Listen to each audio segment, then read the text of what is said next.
اور انہوں نے کہا جنت میں ہرگز داخل نہیں ہوں گے مگر جو یہودی ہوں گے یا نصارہ، یہ ان کی آرزوئیں ہی ہیں۔ کہہ دے لاؤ اپنی دلیل اگر تم سچے ہو۔ کیوں نہیں؟ جس نے اپنا چہرہ اللہ کے تابع کر دیا اور وہ نیکی کرنے والا ہو تو اس کے لیے اس کا اجر اس کے رب کے پاس ہے، اور نہ ان پر کوئی خوف ہے اور نہ وہ غمگین ہوں گے۔ اور یہودیوں نے کہا نصارہ کسی چیز پر نہیں ہیں، اور نصارہ نے کہا یہودی کسی چیز پر نہیں ہیں، حالانکہ وہ کتاب پڑھتے ہیں۔ اسی طرح ان لوگوں نے بھی جو کچھ علم نہیں رکھتے ان کی بات جیسی بات کہی۔ اب اللہ ان کے درمیان قیامت کے دن اس کے بارے میں فیصلہ کرے گا جس میں وہ اختلاف کیا کرتے تھے۔ اور اس سے زیادہ ظالم کون ہے جو اللہ کی مسجدوں سے منع کرے کہ ان میں اس کا نام لیا جائے اور ان کی بربادی کی کوشش کرے؟ یہ لوگ ان کا حق نہ تھا کہ ان میں داخل ہوتے مگر ڈرتے ہوئے۔ ان کے لیے دنیا ہی میں ایک رسوائی ہے اور ان کے لیے آخرت میں بہت بڑا عذاب ہے، اور اللہ ہی کے لیے مشرق و مغرب ہے، تو تم جس طرف رخ کرو سو وہیں اللہ کا چہرہ ہے۔ بے شک اللہ وسط والا سب کچھ جاننے والا ہے۔ اور انہوں نے کہا اللہ نے کوئی اولاد بنا رکھی ہے؟ وہ پاک ہے، بلکہ اسی کا ہے جو کچھ آسمانوں اور زمین میں ہے، سب اسی کے فرما بردار ہیں۔ آسمانوں اور زمین کا معجد ہے، اور جب کسی کام کا فیصلہ کرتا ہے تو اسے بس یہی کہتا ہے کہ ہو جا، تو وہ ہو جاتا ہے۔ اور ان لوگوں نے کہا جو نہیں جانتے ہم سے اللہ کلام کیوں نہیں کرتا، یا ہمارے پاس کوئی نشانی کیوں نہیں آتی؟ ایسے ہی ان لوگوں نے جو ان سے پہلے تھے ان کے جیسی بات کہی، ان کے دل ایک دوسرے جیسے ہو گئے ہیں۔ بے شک ہم نے ان لوگوں کے لیے آیات کھول کر بیان کر دی ہیں جو یقین کرتے ہیں۔ بے شک ہم نے تجھے حق کے ساتھ خوشخبری دینے والا اور ڈرانے والا بنا کر بھیجا ہے، اور تجھ سے جہنم والوں کے بارے میں نہیں پوچھا جائے گا، اور تجھ سے یہودی ہرگز راضی نہ ہوں گے اور نہ نصارہ، یہاں تک کہ تو ان کی ملت کی پیروی کرے۔ کہہ دے بے شک اللہ ہی کی ہدایت ہی اصل ہدایت ہے، اور اگر تو نے ان کی خواہشات کی پیروی کی اس علم کے بعد جو تیرے پاس آیا ہے، تو تیرے لیے اللہ سے چھڑانے میں نہ کوئی دوست ہوگا اور نہ کوئی مددگار۔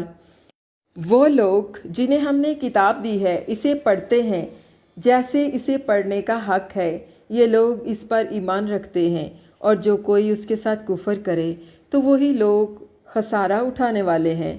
اے بنی اسرائیل، میری نعمت یاد کرو جو میں نے تم پر کی، اور یہ کہ بلا شبہ میں نے ہی تمہیں جہانوں پر فضیلت بخشی، اور اس دن سے بچو جب نہ کوئی جان کسی جان کے کام آئے گی، اور نہ اس سے کوئی فدیہ قبول کیا جائے گا، اور نہ اسے کوئی سفارش نفع دے گی، اور نہ ان کی مدد کی جائے گی۔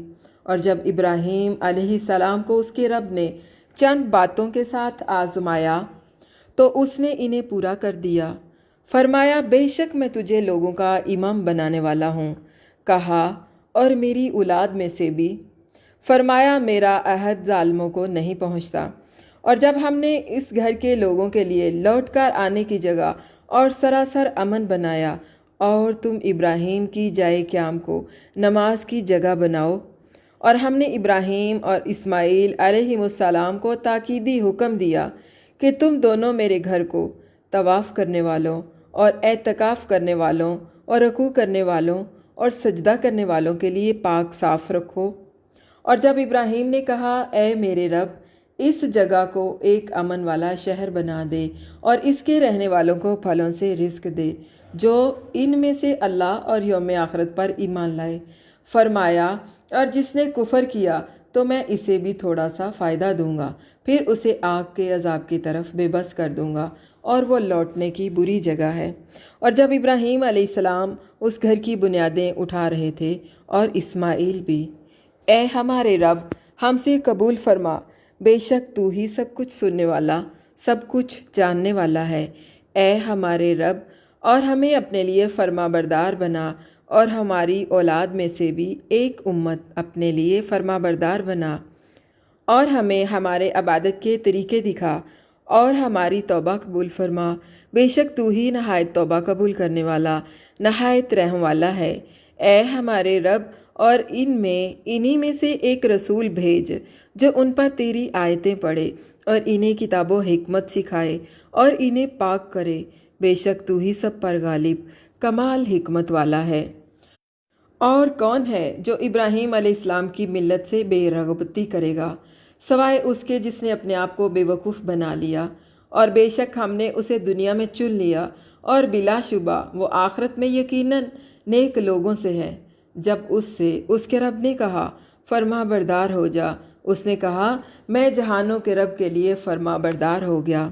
اور اسی کی وصیت ابراہیم علیہ السلام نے اپنے بیٹوں کو کی اور یعقوب علیہ السلام نے بھی، اے میرے بیٹو، بے شک اللہ نے تمہارے لیے یہ دین چن لیا ہے، تو تم ہرگز فوت نہ ہونا مگر اس حال میں کہ تم فرما بردار ہو۔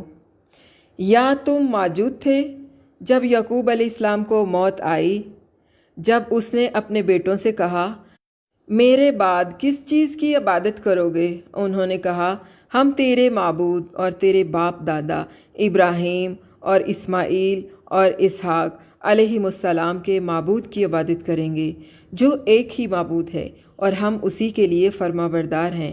یہ ایک امت تھی جو گزر چکی، اس کے لیے وہ ہے جو اس نے کمایا، اور تمہارے لیے وہ جو تم نے کمایا، اور تم سے اس کے بارے میں نہیں پوچھا جائے گا جو وہ کیا کرتے تھے۔ اور انہوں نے کہا یہودی ہو جاؤ یا نصرانی، ہدایت پا جاؤ گے۔ کہہ دے بلکہ ہم ابراہیم کی ملت کی پیروی کریں گے جو ایک اللہ کا ہونے والا تھا اور مشرکوں سے نہیں تھا۔ کہہ دو ہم اللہ پر ایمان لائے اور اس پر بھی جو ہماری طرف اتارا گیا اور جو ابراہیم اور اسماعیل اور اسحاق اور یعقوب علیہم السلام اور اس کی اولاد کی طرف اتارا گیا، اور جو موسیٰ علیہ السلام اور عیسیٰ علیہ السلام کو دیا گیا، اور جو تمام نبیوں کو ان کے رب کی طرف سے دیا گیا۔ ہم ان میں سے کسی ایک کے درمیان فرق نہیں کرتے اور ہم اسی کے فرما بردار ہیں۔ پھر اگر وہ اس جیسی چیز پر ایمان لائیں جس پر تم ایمان لائے ہو تو یقیناً وہ ہدایت پا گئے، اور اگر پھر جائیں تو وہ محض ایک مخالفت میں پڑے ہوئے ہیں۔ پس ان قریب اللہ تجھے ان سے کافی ہو جائے گا، اور وہی سب کچھ سننے والا سب کچھ جاننے والا ہے۔ اللہ کا رنگ اختیار کرو، اور رنگ میں اللہ سے بہتر کون ہے، اور ہم اسی کی عبادت کرنے والے ہیں۔ کہہ دے کیا تم ہم سے اللہ کے بارے میں جھگڑتے ہو، حالانکہ وہی ہمارا رب اور تمہارا رب ہے، اور ہمارے لیے ہمارے اعمال ہیں اور تمہارے لیے تمہارے اعمال، اور ہم اسی کے لیے خالص کرنے والے ہیں۔ یا تم کہتے ہو کہ ابراہیم اور اسماعیل اور اسحاق اور یعقوب علیہم السلام اور ان کی اولاد یہودی تھے یا عیسائی؟ کہہ دے کیا تم زیادہ جاننے والے ہو یا اللہ؟ اور اس سے زیادہ ظالم کون ہے جس نے وہ شہادت چھپا لی جو اس کے پاس اللہ کی طرف سے تھی، اور اللہ ہرگز اس سے غافل نہیں جو تم کرتے ہو۔ یہ ایک امت تھی جو گزر چکی، اس کے لیے وہ ہے جو اس نے کمایا، اور تمہارے لیے وہ ہے جو تم نے کمایا، اور تم سے اس کے بارے میں نہیں پوچھا جائے گا جو وہ کیا کرتے تھے۔